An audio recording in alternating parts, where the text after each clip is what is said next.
The engine roar was not just a sound.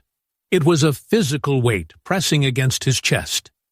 5,000 feet above the Pacific Ocean. The cockpit of the fighter plane smelled of oil, sweat, and the sharp, metallic tang of fear. Seiichi Miyazaki gripped the stick with a gloved hand. His knuckles were white. Around his forehead, the Hachimaki headband was already soaked through. It bore the rising sun. It marked him as a dead man walking. Or rather, a dead man flying. He looked to his left. He looked to his right. Thick, gray soup. The weather had turned hostile hours ago. Somewhere below him, hidden by layers of impenetrable storm clouds, was the enemy fleet. The American destroyers, the carriers, the steel giants he was sworn to destroy. His orders were absolute. There was no landing gear protocol for this mission. There was no flight plan for a return trip. This was a Toko operation, a special attack. Seiichi was 22 years old, and according to the command, he had less than an hour to live. If you enjoy discovering the untold, human sides of history that usually get left out of the textbooks, please consider subscribing to the channel. It helps us bring these forgotten voices back to life. To understand the sheer terror of that cockpit, you have to understand the world Seiichi left behind on the tarmac. It was late 1945. The empire was crumbling. The airfields were craters filled with mud. The planes were patched together with hope and desperation. Seiichi wasn't a fanatic. He wasn't a monster. He was a university student drafted into a nightmare. He loved literature. He missed his mother's cooking. He had a life waiting for him that he had been told to forfeit. But the pressure was absolute. Peer pressure. National pressure. The shame of survival. In the mess hall, they didn't talk about if they would die. They talked about when. To be a Toko pilot was to be a god in the making. But up here, alone in the freezing air, Seiichi didn't feel like a god. He felt like a boy lost in a storm. His diary, found years later, described the sensation of that final takeoff. He wrote, "The ground fell away, and I felt my soul tearing apart. I was leaving the earth, never to touch it again." The storm grew worse. The rain lashed against the canopy like bullets. Visibility dropped to 0. Seiichi checked his fuel gauge. The needle was dropping fast. He was supposed to be in formation. He was supposed to be diving by now, screaming down from the heavens to strike a blow for his country. But there was nothing. No ships, no blue ocean. Just an endless, gray void. He keyed the radio. Static. Violent, screaming static. He was completely alone. "Leader, can you hear me?" Nothing but the hiss of the storm. "I cannot see the target." Static. He pushed the plane lower. 4,000 feet. 3,000. The turbulence hammered the airframe. The rivets groaned. If he went any lower, he risked slamming into the waves blindly. If he stayed high, he would run out of fuel and drop into the vast ocean, dying for nothing. A useless death. That was the one thing the code of Bushido despised more than cowardice. Waste. He circled. Once. Twice. The fuel light flickered, a red eye staring back at him. This was the moment, the decision that would define his soul. He could dive now, crash into the water, disappear. It would be honorable. It would be easy. The command would list him as fell in battle. His family would be proud. His photo would be on the shrine. Or he could turn the stick. He could head back toward the faint magnetic heading of the airfield. He could choose to live for one more hour. But to live was to fail. Why am I trembling? He whispered to himself in the cockpit. Is it the cold? Or is it the truth? He banked the plane. He turned to 180 degrees. The flight back was a different kind of hell. He wasn't flying toward death anymore. He was flying toward shame. The fuel tank was essentially fumes.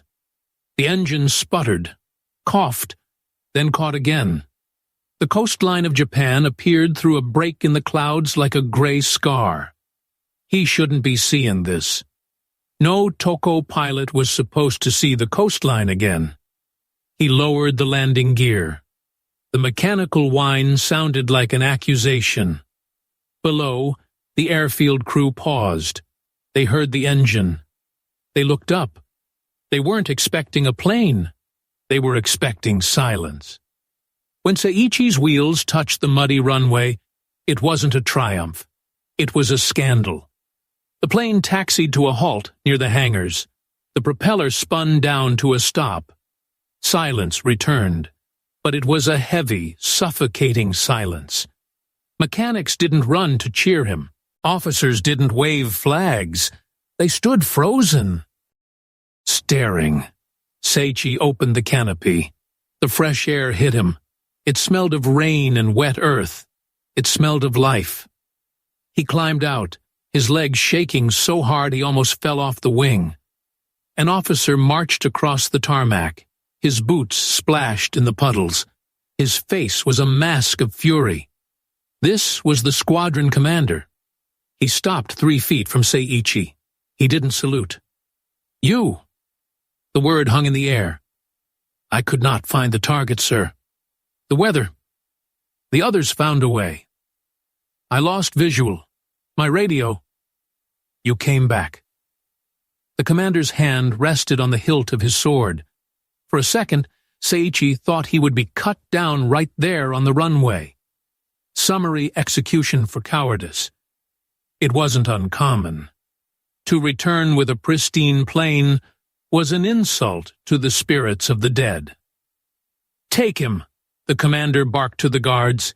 Get him out of my sight. They didn't treat him like a pilot anymore. They dragged him. They stripped him of his flight suit, the suit that was supposed to be his shroud. They took his hachimaki. They threw him into a makeshift holding cell at the edge of the base. It was a wooden shed with a dirt floor. Cold. Damp. Seiichi sat in the corner. He hugged his knees. Outside, he could hear the war continuing. The distant thud of anti-aircraft guns, the drone of American B-29 bombers high above. He had survived the suicide mission, but he was certain he would not survive the week. He was charged with insubordination, disobeying a direct order to die. He had a small notebook with him. In the dim light of the cell, he scribbled his thoughts. I am a ghost, he wrote. I breathe, but I am not here. I should be ash floating on the sea. Instead, I am waiting to be shot by my own people. Days passed. The guards brought him rice, but they wouldn't look him in the eye. He was a pariah. He learned that another attack wave had gone out.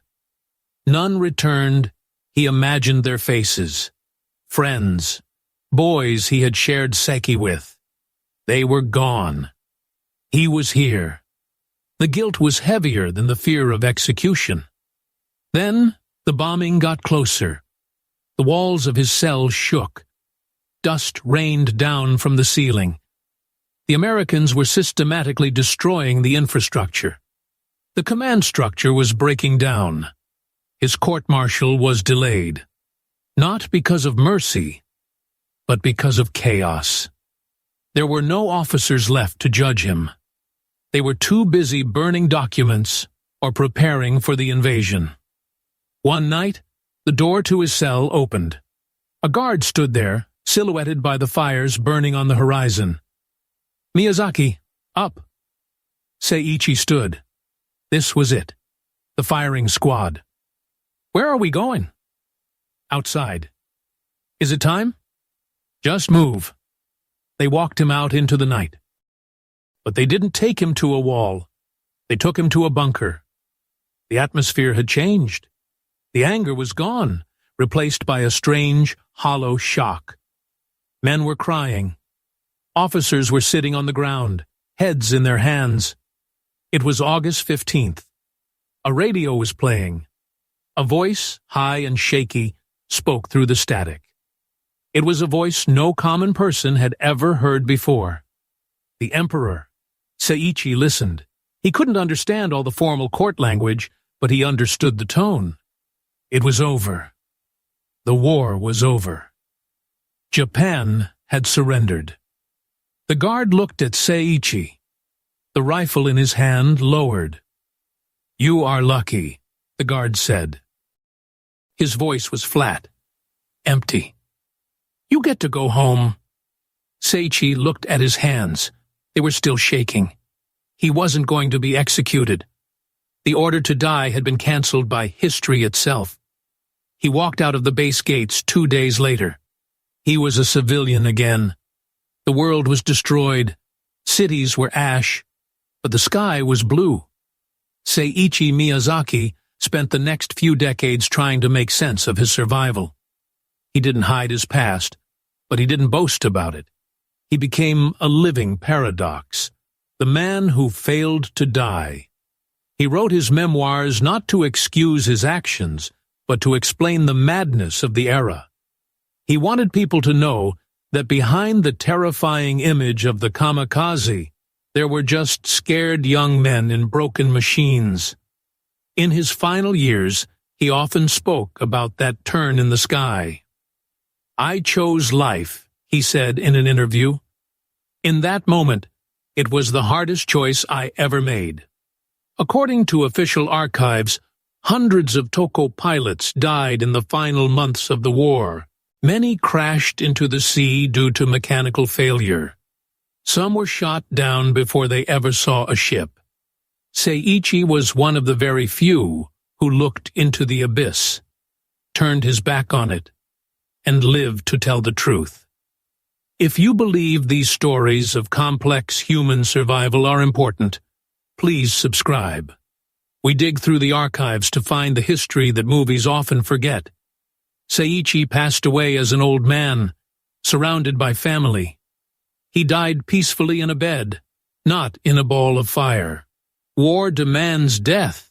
It demands heroes and martyrs. But sometimes the bravest thing a soldier can do is simply refuse to play the game. Seiichi Miyazaki didn't win a medal. He won something far more valuable. He won his life.